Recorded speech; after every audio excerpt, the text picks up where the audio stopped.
വർക്കും കോൾസും മെസ്സേജസും വീട്ടിലെ കാര്യങ്ങളും ഒക്കെ മാറ്റിവെച്ച് 2 വർഷത്തിന് ശേഷമാണ് ഞാൻ ഇത്രയും സമാധാനമായിട്ട് ഒരു ദിവസം നിന്നത്. 180 ഡിഗ്രി മൗണ്ടൻ വ്യൂ ആയിട്ട് ബ്യൂട്ടിഫുൾ ആയിട്ടുള്ള സ്റ്റേ ആണിത്. എനിക്ക് ഇവിടുന്ന് പുറത്തേക്ക് ഇറങ്ങാനേ തോന്നിയിട്ടില്ല. സാധാരണ പുറത്തൊക്കെ കറങ്ങാൻ പോകുമ്പോൾ ഇറങ്ങി നടക്കാറാണ് പതിവ്. ഇത്തവണ നേരെ തിരിച്ചായിരുന്നു. അതിന്റെ ഏറ്റവും വലിയ റീസൺ ഈ റിസോർട്ട് തന്നെയാണ്. ഇവിടുത്തെ ഹോസ്പിറ്റാലിറ്റി അതൊരു രക്ഷയുമില്ല.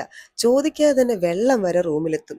എനിക്ക് വേറെ എവിടുന്നും ഇങ്ങനൊരു സ്വീകരണം കിട്ടിയിട്ടേ ഇല്ല. വളരെ പീസ്ഫുൾ ആയിട്ടുള്ള ഒരിടത്ത് സമയത്ത് ഫുഡും വെള്ളവും നമ്മളെ നോക്കാൻ ആളും ഉണ്ടെങ്കിൽ പിന്നെ നമ്മൾ പുറത്തിറങ്ങേണ്ട ആവശ്യമില്ലല്ലോ. ഇവിടുത്തെ ഫർണിഷിംഗ് മുഴുവൻ ചെയ്തേക്കുന്നത് തെങ്ങിൻ തടി കൊണ്ടും ചിരട്ട കൊണ്ടുമാണ്. അതുകൊണ്ട് തന്നെ പ്രത്യേക ഒരു ആംബിയൻസ് ആണ്. മൂന്നാർ പോകുന്നവർക്ക് വളരെ അഫോർഡബിൾ ആയിട്ടും സമാധാനമായിട്ടും നിൽക്കാൻ പറ്റിയൊരു റിസോർട്ടാണ് ഡ്രീം കോക്കനട്ട് വില്ല. മൂന്നാറിന്ന് 6 കിലോമീറ്റർ ഡിസ്റ്റൻസിൽ പള്ളിവാസൽ ചിത്രപുരത്താണ് ഈ റിസോർട്ടിന്റെ ലൊക്കേഷൻ വരുന്നത്. തിരക്കുന്നൊക്കെ ഒഴിഞ്ഞ് സമാധാനമായിട്ട് പോയി നിൽക്കാൻ പറ്റിയ ഒരു ഇടം. ഡിലക്സ് റൂംസും പ്രീമിയം റൂംസുമാണ് ഇവിടെ അവൈലബിൾ ആയിട്ടുള്ളത്. ഫാമിലി ആയിട്ടും ഫ്രണ്ട്സ് ആയിട്ടും കപ്പിൾസ് ആയിട്ടും മൂന്നാറിലേക്ക് ചില്ല് ചെയ്യാൻ പോകുന്നവർക്ക് ഡ്രീം കോക്കനട്ട് വില്ല നല്ലൊരു ഓപ്ഷനാണ്.